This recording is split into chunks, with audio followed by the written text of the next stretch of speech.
Rose Bennett stood by the tall glass window of the family mansion, watching the early morning sun bathe the sprawling gardens in gold. Birds chirped in perfect harmony, and the scent of fresh roses drifted through the air. Everything around her looked perfect, on the outside. Inside, she felt trapped. At 22, Rose was still treated like a child. Her father, Charles Bennett, and her 4 older brothers acted like guards at a fortress. She couldn't go out alone. She couldn't make decisions without a committee meeting. Even her university course had been suggested by her eldest brother, David. "Rose, your breakfast is getting cold," Daniel called from the dining room. She sighed and turned away from the window, dragging her feet toward the long table. Claire, David's wife, offered her a gentle smile as she sat down. "Morning, sunshine," Claire whispered, handing her a slice of toast. "Morning," Rose mumbled. As always, the table was filled with voices louder than her own. David discussed business with Eric. Luke complained about their gym instructor. And her father sat at the head, silent but watchful. "Rose, I noticed you spent quite some time on your phone last night," Charles said suddenly, his eyes narrowing. Her heart skipped. "I was just talking to a friend, Dad." David raised an eyebrow. "A guy?" Rose hesitated. "Yes. His name is Ryan. We met at that charity event last week." Silence fell. "You barely know him," Charles said sharply. "You're not dating anyone," Daniel added. Claire reached under the table and gave Rose's hand a comforting squeeze. Rose sat up straighter. "I didn't say I was dating him. I said we talked. That's allowed, right?"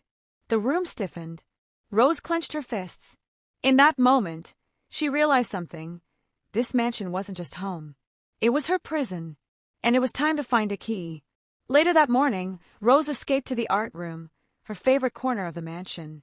It was tucked away at the back of the house, filled with sunlight, canvases, and the scent of oil paints. Here, she could breathe. She dipped her brush into a soft blue and swept it across the canvas, letting her thoughts swirl with each stroke. Ryan's smile kept flashing in her mind. He had spoken to her like she mattered, like she wasn't just the Bennett girl. The door creaked. Claire stepped in quietly, carrying a tray with tea and toast. "I figured you skipped breakfast again," she said softly. Rose smiled. "Thanks, Claire. You always know." Claire sat beside her, eyes on the half-finished painting. "That's beautiful. What's it called?" "Freedom," Rose answered. Claire nodded, understanding instantly. "Rough morning, huh?" Rose set the brush down. "Why does everyone treat me like a child? I'm 22, but I still need permission to talk to someone." "It's not about you," Claire said gently. "It's about their fear of losing you. You're the only girl, the youngest. They've all made protecting you their mission." Rose frowned. "But I'm not a mission. I'm a person." Claire smiled. "Exactly. And it's time they start seeing that." Rose looked down. "I like Ryan. He's different. He's not after money. He listens." Claire's eyes sparkled. "So, what do you want to do about it?" Rose exhaled. "I want them to stop treating me like a glass doll. I want a chance to choose, for once."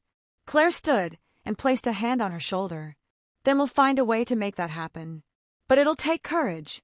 Are you ready for that?" Rose looked at her painting again. "I think I am." 2 days later, Rose stepped into the Bennett Foundation's community outreach event, held at a sleek event hall in Victoria Island. She wore a simple floral dress, modest enough to avoid complaints, but bold enough to feel like her. Claire had insisted she come, saying it would do her some good. The hall buzzed with laughter, clinking glasses, and polite conversations. Wealthy donors, politicians, and young professionals mingled beneath golden chandeliers. Rose tried to stay close to Claire but drifted toward the photo exhibition set up in one corner. That's where she saw him. Ryan Carter. He stood by a framed image of children building a well, speaking to an older woman with a gentle charm. He wore a navy blue blazer over a white shirt, no tie. Just enough polish to show respect, but relaxed enough to feel real. He noticed her before she could turn away. "Rose, right?" he said, approaching with a smile. She nodded, trying not to blush. "You remembered. Hard to forget someone who looks like she walked out of a painting," Ryan said playfully.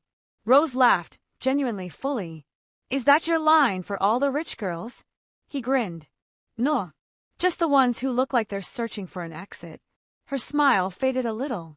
He had seen through her mask too quickly. They stood silently for a moment, the hum of the crowd fading behind them. "I heard your family runs this place," Ryan said. "But you don't seem like the type who enjoys the spotlight." "I'd rather be behind a canvas," she replied. "But I'm here, making an appearance." "I'm glad you did," he said. Rose looked into his eyes. No pressure, no judgment, just sincerity. And for the first time in a long time, she felt like someone was seeing her, not the Bennett name. Just her. Dinner at the Bennett mansion was always a formal affair, white napkins, polished silverware, and long silences filled only by David's business updates or Charles's stern remarks. But tonight, Rose's mind was elsewhere. She barely touched her grilled salmon as she replayed her conversation with Ryan. The way he listened, the way he made her feel seen. "So, how was the outreach event?" Charles asked, eyes shifting from Claire to Rose. Claire smiled. "Lovely turnout. Rose was a star." Daniel smirked. "Did anyone try to get your number?" Rose cleared her throat. "Actually, yes. I've been talking to someone." Silence fell. "Who?" David asked sharply. "His name is Ryan Carter.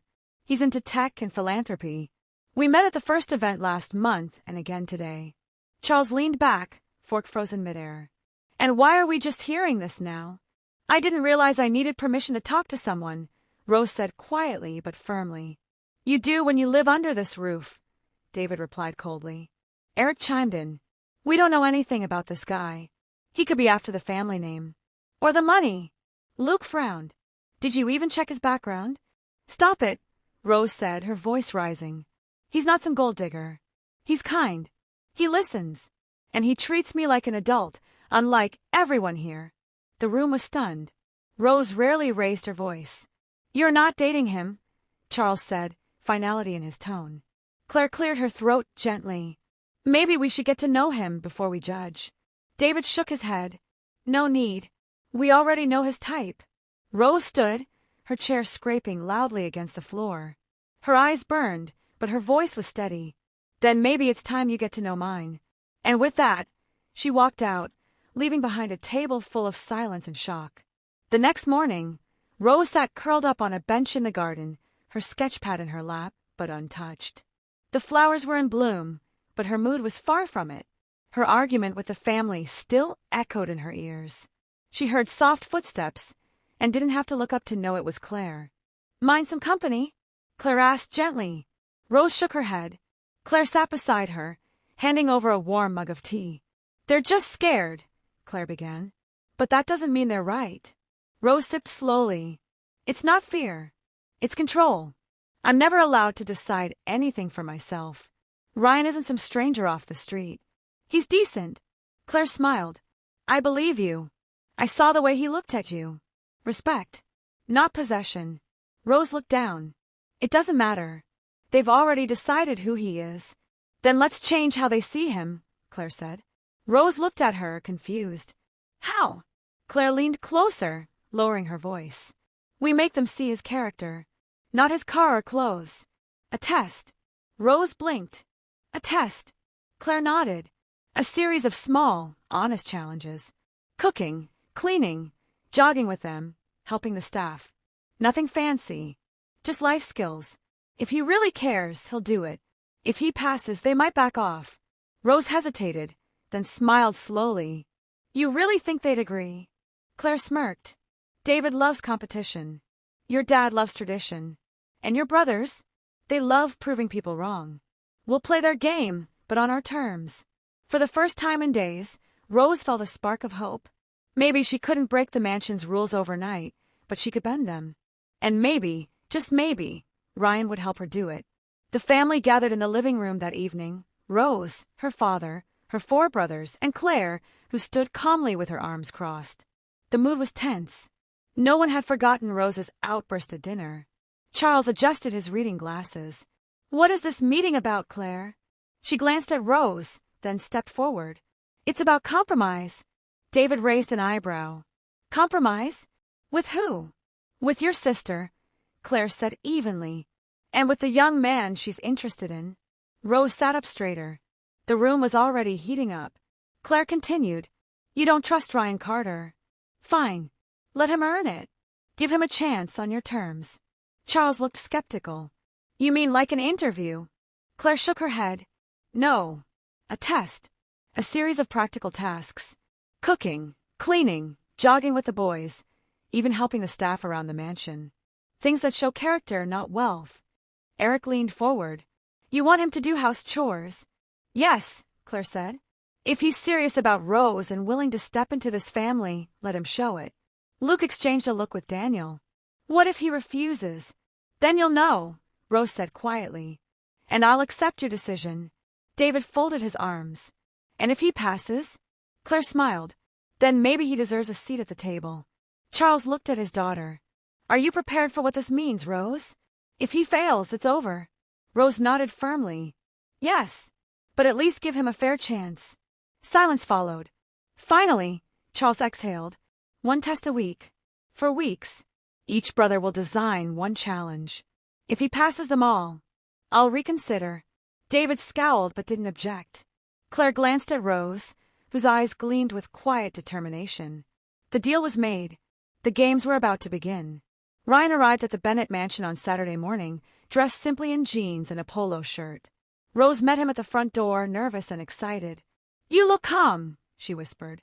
He smiled. I'm terrified. She squeezed his hand quickly before leading him in. In the living room, the family waited, Charles seated like a judge, the brothers standing like a jury, and Claire seated with a knowing smile. Daniel, the second eldest, stepped forward. I'll go first, he said. Ryan nodded respectfully. I'm ready. Daniel raised an eyebrow. Good. Because you'll be preparing lunch for the entire family without help. Rose blinked. What? Daniel smirked. It's a simple test. Let's see if your guy knows how to survive outside a restaurant. Charles nodded in approval. A man should be able to feed a family if needed. Ryan took a deep breath. All right. What's the kitchen like? Claire grinned. State of the art. But no chefs today. Within minutes, Ryan rolled up his sleeves and got to work. Rose peeked in a few times as he chopped vegetables, checked recipes on his phone, and battled the oven's fancy settings. He looked focused, serious, but not overwhelmed.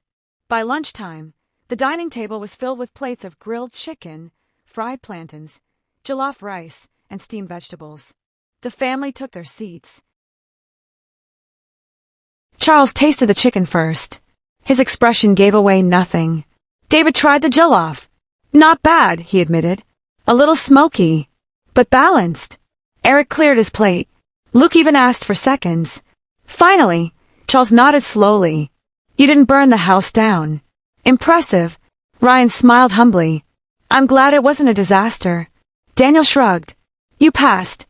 Barely. Ryan looked at Rose and winked. She smiled back, her heart swelling. One challenge down. 3 to go. The following Saturday, Ryan returned to the mansion, dressed in workout gear as instructed. This time, it was Eric's turn to set the challenge.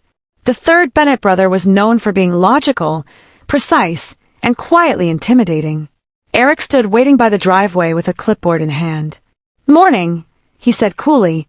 Today's test is about discipline and endurance. Ryan gave a respectful nod. All right. What do you have in mind? A 10-kilometer jog, Eric replied. Around the estate. With me. No shortcuts, no walking. Let's see if you got stamina. Rose, standing nearby, looked worried. Eric, that's a bit much. He'll be fine, Eric said flatly. Right, Ryan. Ryan smiled, though tension crept into his jaw. Let's go. The run began briskly. Eric led with long strides, barely speaking. Ryan kept pace, though it wasn't easy.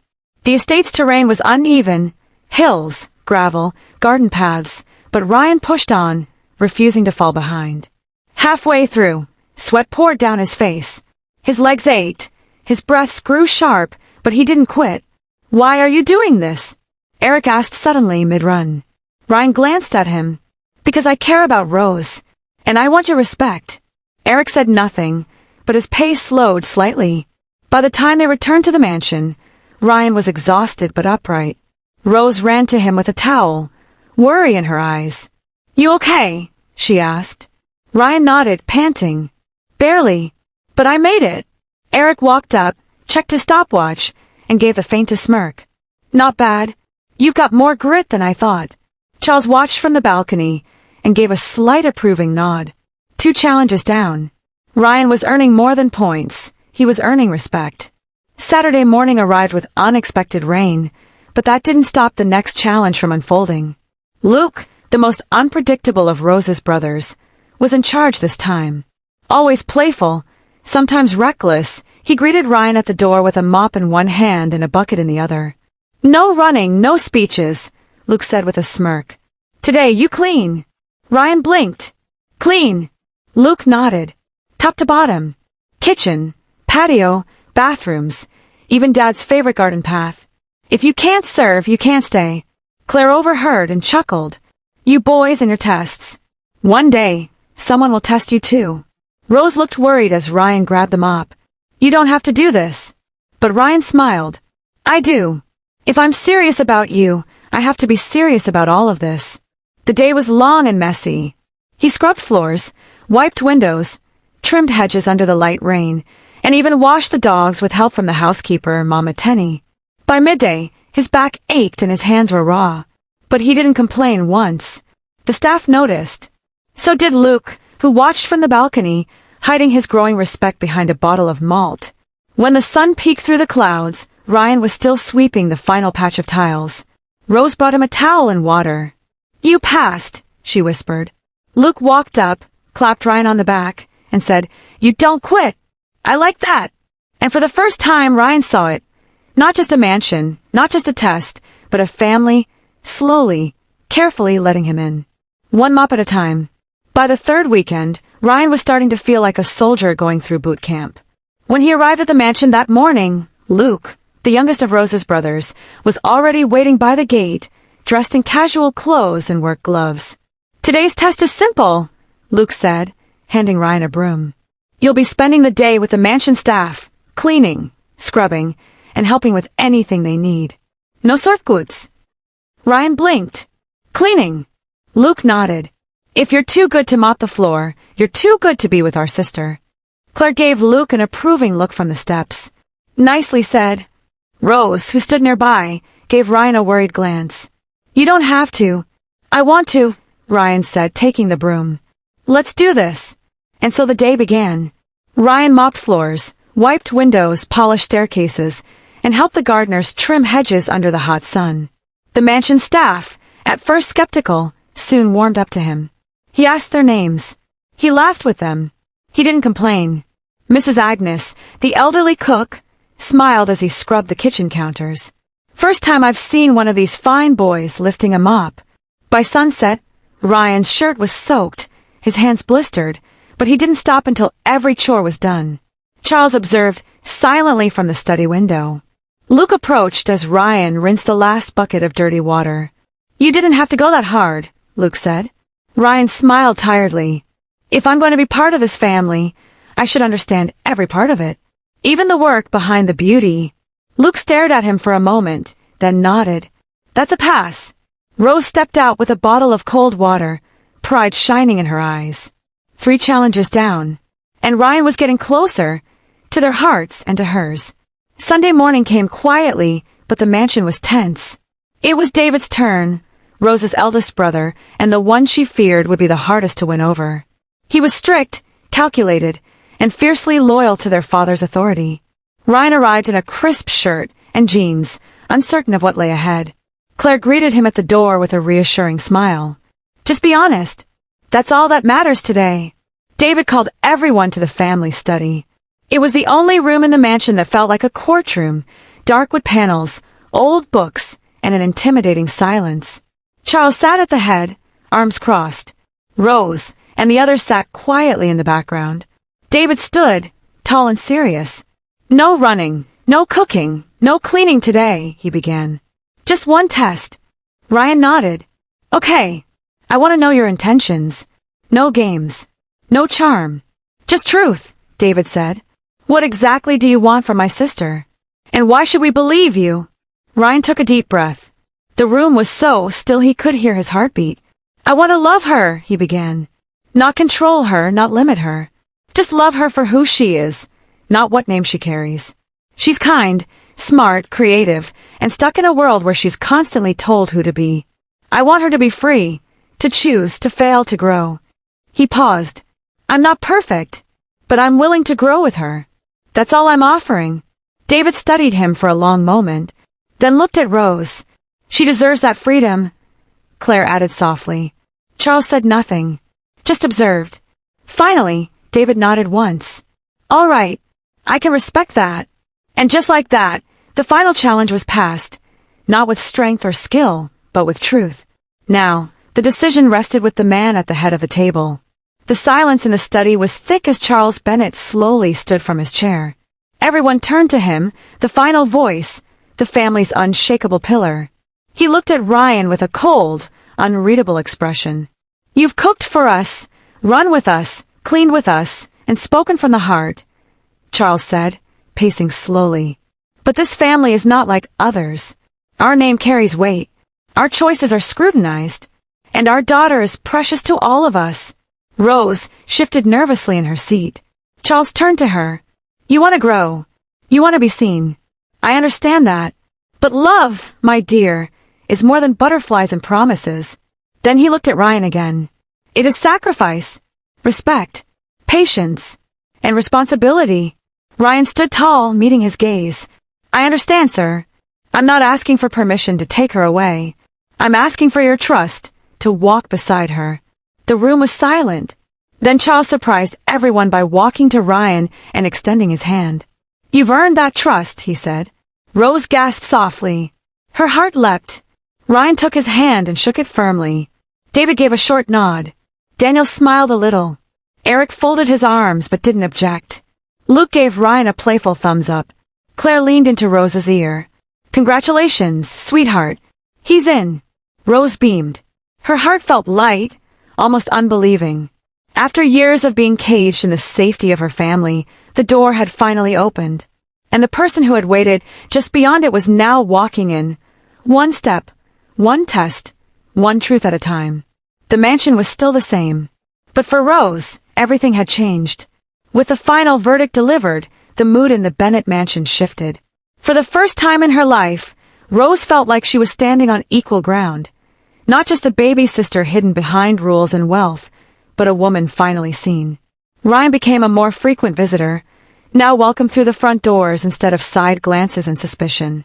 He spent time not just with Rose, but with her brothers too, playing chess with David, helping Eric with a home automation project, and even beating Luke in a video game. One evening, while they sat in the garden under the golden sunset, Rose turned to Ryan. Do you ever think all this was too much? Ryan smiled. Honestly, yes. But I understand it now. They weren't trying to keep you from love. They were trying to protect it. Rose leaned her head on his shoulder. I've lived in this mansion my whole life, but I've never felt this free. He chuckled. Freedom looks good on you. Inside the mansion, Charles watched from the window again, just as he had during every test. He wasn't smiling, but his gaze was softer now. Claire joined him, arms folded. She's growing, Claire said. She is, Charles agreed. And it took a stranger to help us see it. Claire smiled knowingly.